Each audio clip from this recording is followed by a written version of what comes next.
Happening now, New York State reaches a big vaccine milestone. We have the latest in the push to reopen. Plus, a Jamestown area developer is facing legal trouble, the latest in a just filed lawsuit against him. Well, not much going on out there today, but we are going to see a surge of cooler air moving in over the next 24 hours. We'll talk about it in detail next as the news at noon starts now. Live and on demand, this is WNY News Now. New York's pandemic restrictions will likely be lifted soon after the state reached a big vaccination benchmark. Thank you for joining us for WNY News Now. I'm Justin Gould. The Centers for Disease Control and Prevention is reporting that the state of New York has reached its goal of a 70% vaccination rate among those 18 and over. WNY News Now's Julia Grass joining us live in studio with more on what this means for the state. Julia? Thanks, Justin. Governor Andrew Cuomo previously announced that when the one-dose vaccination rate hits 70%, he will lift most of the remaining COVID restrictions statewide. Cuomo is slated to hold a reopening announcement at 12:15 today in New York City.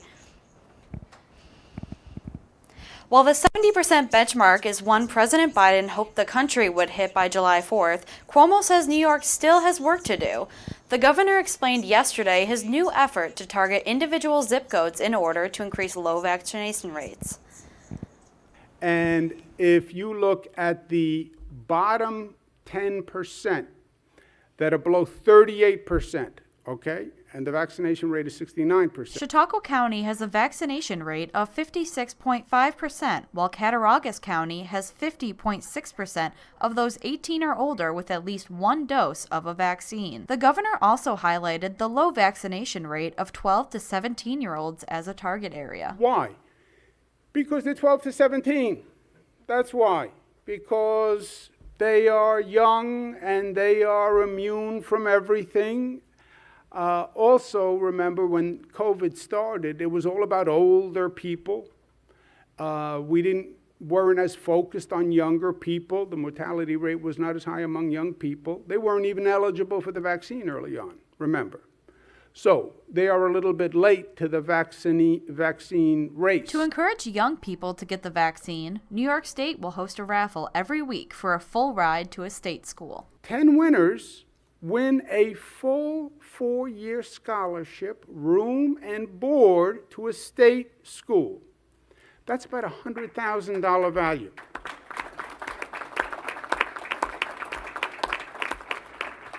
So 12 to 17-year-old, you want to go to college, you're worried about how you're going to pay, get a vaccine. It's good for you to get a vaccine anyway, and you're in the running. Cuomo's push to reach an even higher vaccination rate coincides with the state's reopening and return to normalcy. This return begins with the state fair opening at 100% occupancy. It is expected to begin August 20th and run until September 6th. Justin, back to you. All right, Julia, thank you. We will continue to follow this developing story with team coverage, bringing you the governor's remarks live on air once they get underway at about 12:15. Other news we're following. A 29-year-old man is behind bars following an alleged violent assault overnight in the town of Gary. The Chautauqua County Sheriff's Office says that Douglas Woodard was arrested and charged with second-degree assault just before 1 in the morning. It's alleged Woodard struck a victim with a sharp object causing physical injury. The deputies, victims say, was taken to UPMC Chautauqua Hospital before being transferred to Hammett Medical Center for treatment.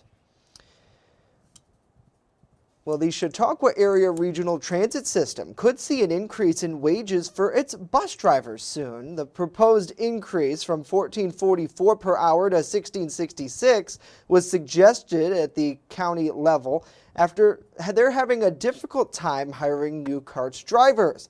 The lack of employees, County Director of Public Facilities Brad Bentley explained during the public facility meeting yesterday, has a direct effect on their ability to plan and provide bus services countywide. All anybody has to do is go down the street to a Tim Hortons, look at the sign that says $15 an hour, and understand why we're not getting applicants here. Now, Bentley predicts that the change could have around a $100,000 impact annually on the county's budget. The resolution will be addressed during the full legislature meeting later this month. Well, this summer's primary election is slated to take place next week, and we're outlining the races to watch.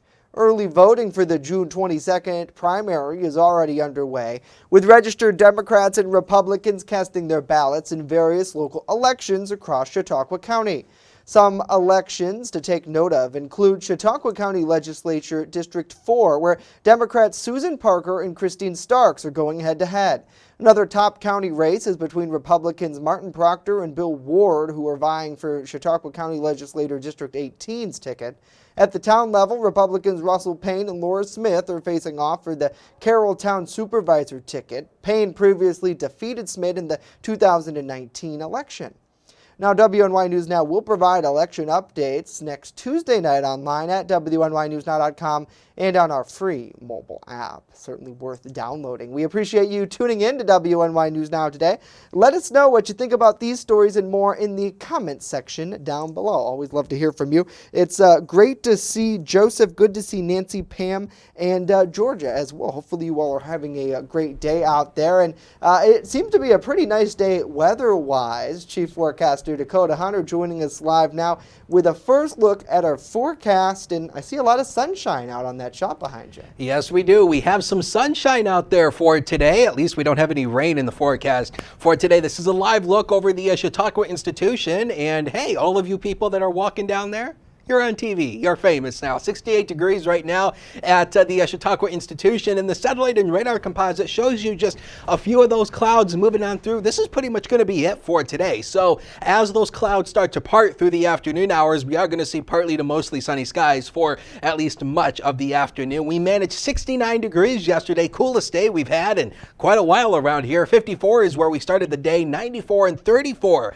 are the record highs and lows set at the Jamestown Airport on this date. So as we go through the afternoon, that cloud cover is going to part, giving our way to partly to mostly sunny skies for the afternoon. A very comfortable day. The humidity not in play at all today. 67 at the Lake Erie water to 74 well inland in the southern tier with a northwest wind 6 to 16 miles per hour. We turn even cooler tomorrow as a cold front moves through. Then it stays relatively dry until at least the weekend. We'll talk about it in detail with that 7-day forecast later in the show. Justin? All right, Dakota, we'll see you in about 10 minutes' time. Thank you. A Jamestown area developer is accused of misappropriating funds tied to the Jamestown Brewing Company project. Evans Bank is suing G. Patty Enterprises in Chautauqua County Supreme Court. The lawsuit states that G. Patty failed to pay over $748,000 of a more than $1 million loan from the bank. The loan was obtained via grant funding, part of the New York Main Street Program, Community Development Block Grants, Jamestown City's Green Lighting Program, and Facade Grant. Evans Bank's legal team accused the local developer of misappropriating those grant funding, specifically by depositing them without providing the bank notice of their receipts or obtaining consent. Jamestown's Brewing Company, meanwhile, was evicted from their downtown space after G. Patty Enterprises reported they owed $85,000 in base rent. Lawyers for G. Patty previously said that the brewers made partial rent payments in November and December 2019. The brewers first opened up business in July 2019, but closed briefly after that, after not receiving a liquor license. The license was eventually obtained later in the year. Well, low-income Americans can now register for the new child tax credit. Yesterday, the IRS announced a new online tool to help families who don't usually file tax returns register for the credit. The credit is now only for the current tax year and is increasing to $3,600 for children under the age of 6. It will be worth $3,000 for children ages 6 to 18. The IRS is also opening a new second tool in the next coming weeks to let families opt out of receiving the advanced monthly payments, instead collecting the entire expanded credit at one time. Well, coming up next, a lot more to tell you about the latest results from a DWI crackdown in Chautauqua County, and later, Dakota's back with a look at this week's weather and the much-needed relief in that humidity department. That and more as WNY News Now continues.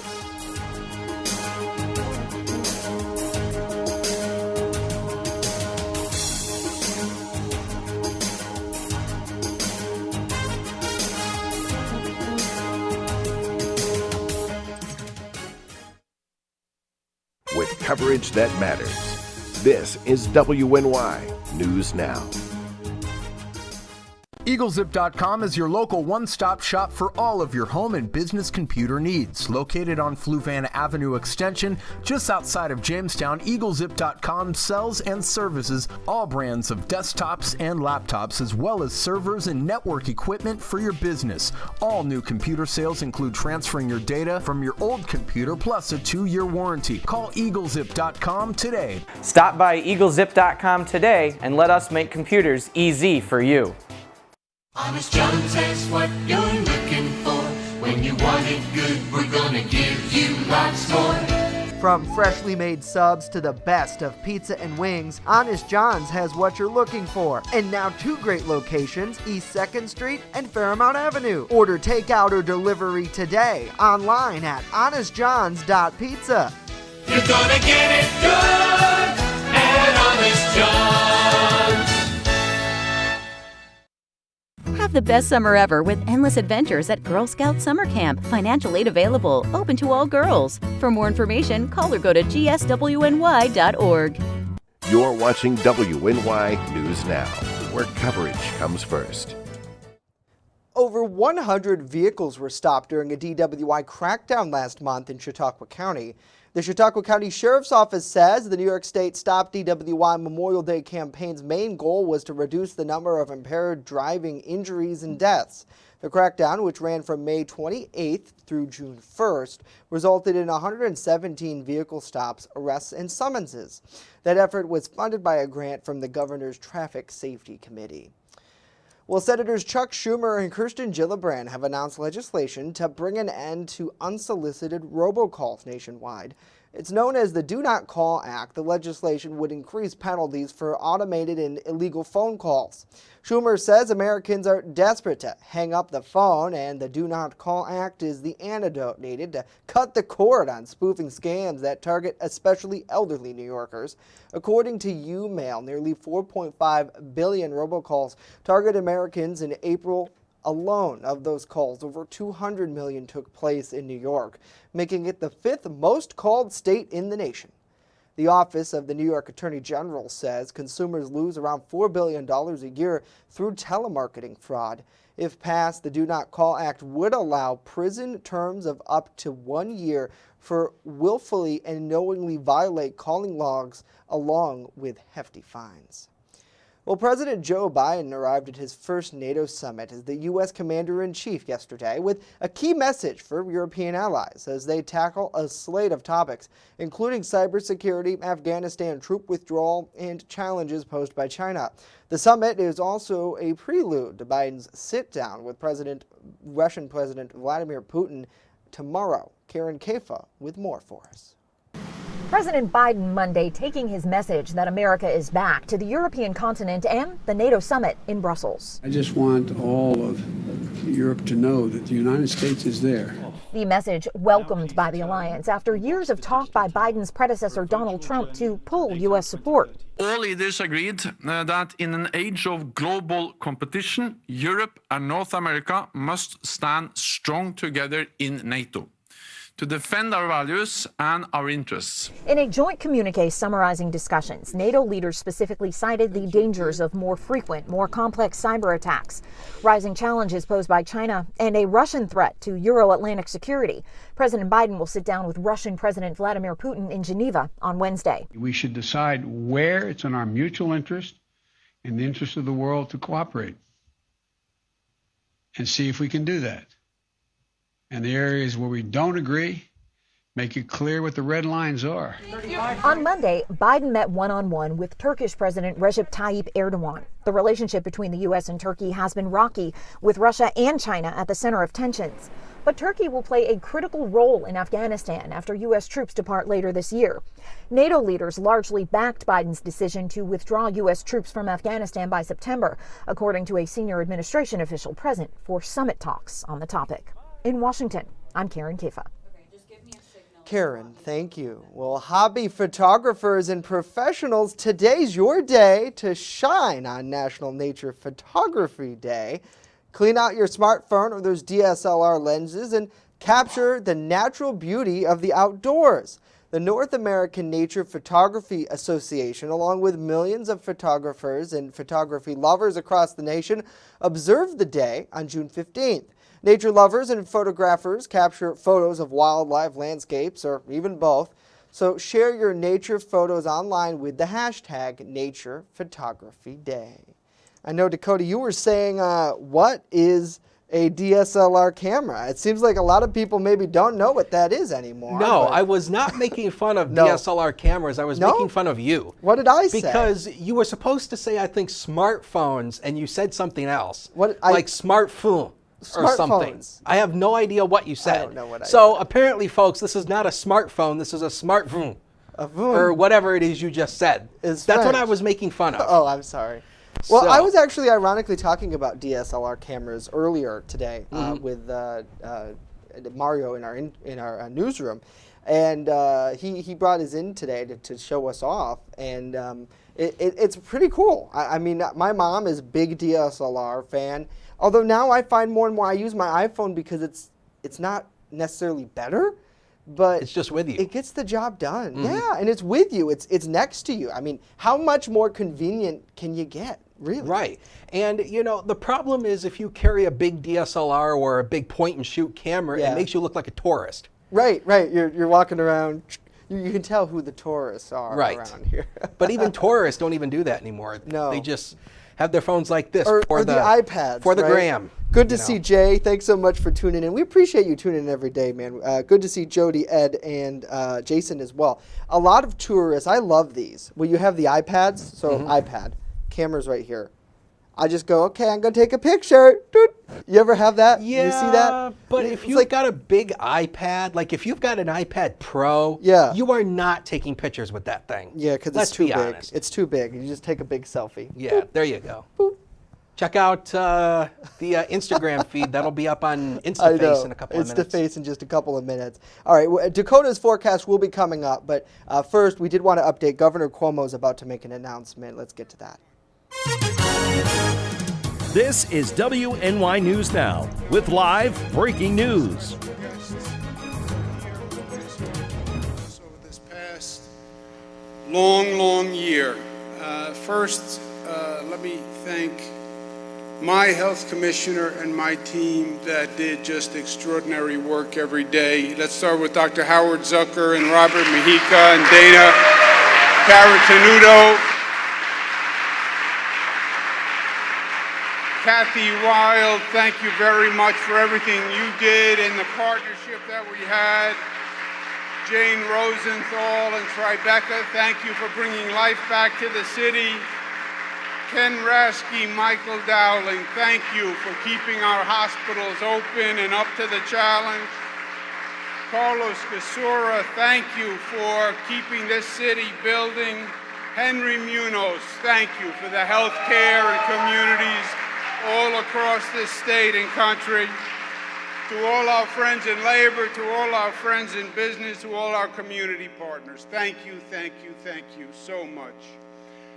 This is a momentous day, and we deserve it because it has been a long road. And it's a day to look backwards, to remember where we were, but also to look forward and where we're going.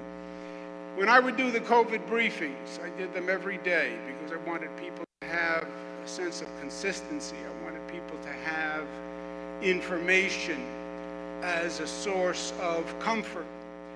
And I would literally start by saying what day it was, what day in the pandemic, and then literally what day of the week it was. Because it was such a disorienting time that one day just bled into the other. The normal calendar, what Friday meant, what Saturday meant, what Sunday meant, it was all gone. We were just in a different place, in a different moment in time. And if you said to us on day one, in the beginning of COVID, that we were going to be capable of the accomplishment that we reached, nobody would believe you. New York State, the highest positivity rate on the globe. Highest positivity rate in the country of of any state, but highest positivity rate on the globe. And everybody looked at New York like it was a New York phenomenon, because it was just New York back then, if you remember. And it was New York, and the other states didn't have the issue, and many people pointed to New York as if, well, maybe there's something about New York that caused this. And nobody knew the facts. We were in the dark. The fact was that New York was the victim of COVID. The fact was that while everybody was talking about China and COVID, COVID had left China and had gone to Europe. And it was in Italy and Spain and France. And the flights from Europe landed where? JFK. They landed at Newark.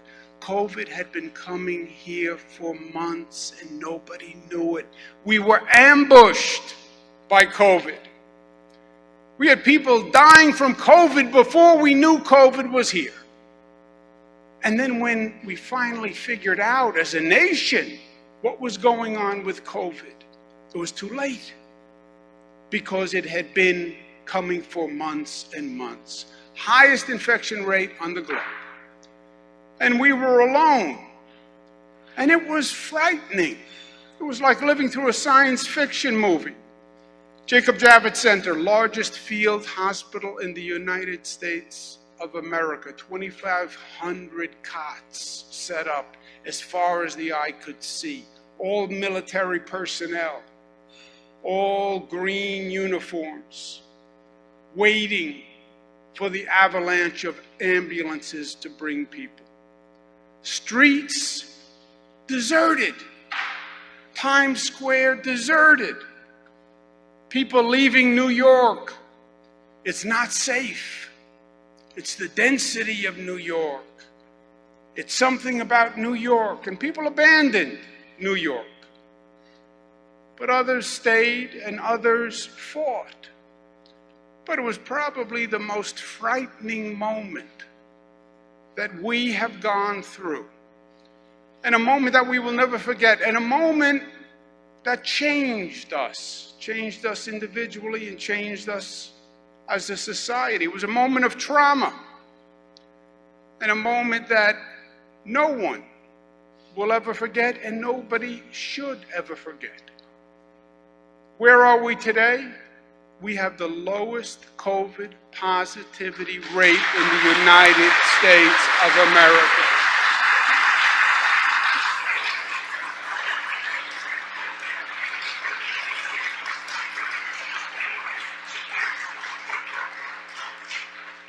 And that, my friends, is a fact.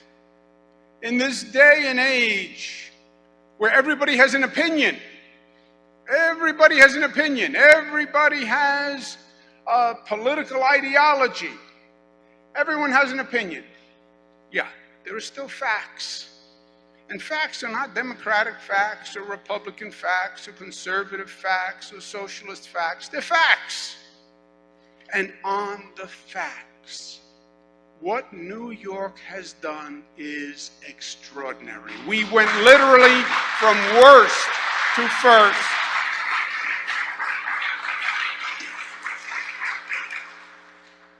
And not only do we have the lowest States of America, we have hit 70% vaccination. It is the national goal, and we hit it ahead of schedule.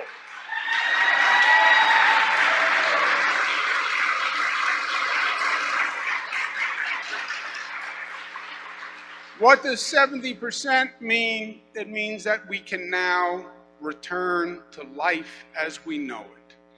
We have the highest vaccination rate in the state. Long Island, 75%, Capital Region, 74%. Congratulations to you. Mid-Hudson, 71%. Congratulations. Central New York, 70.5%. Western New York, 69.5%. Finger Lakes, 69%. Southern Tier and New York City 68.4%, North Country 63%, Mohawk Valley 60%, but overall over 70%. Give New Yorkers a round of applause.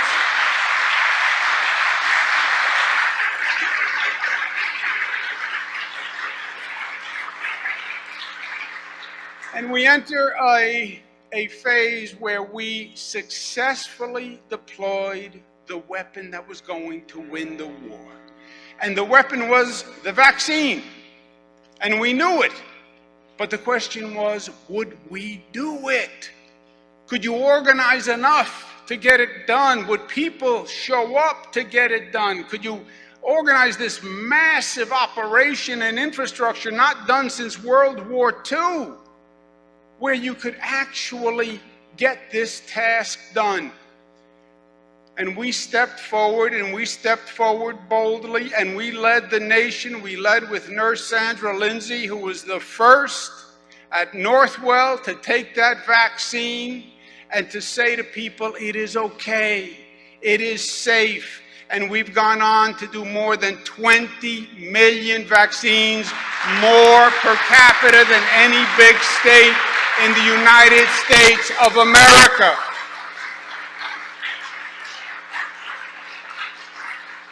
New York State has fully vaccinated a larger share of adults than any other big state in the country, and that is saying something.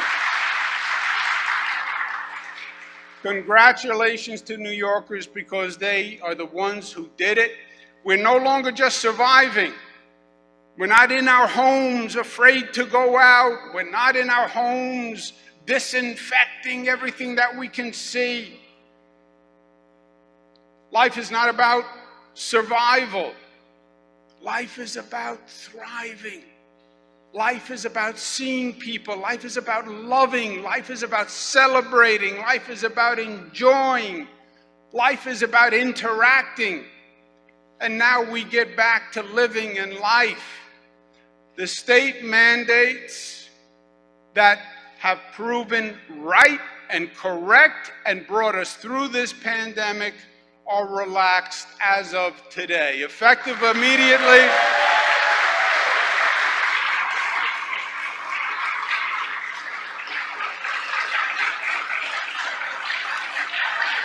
Give yourselves a round of applause.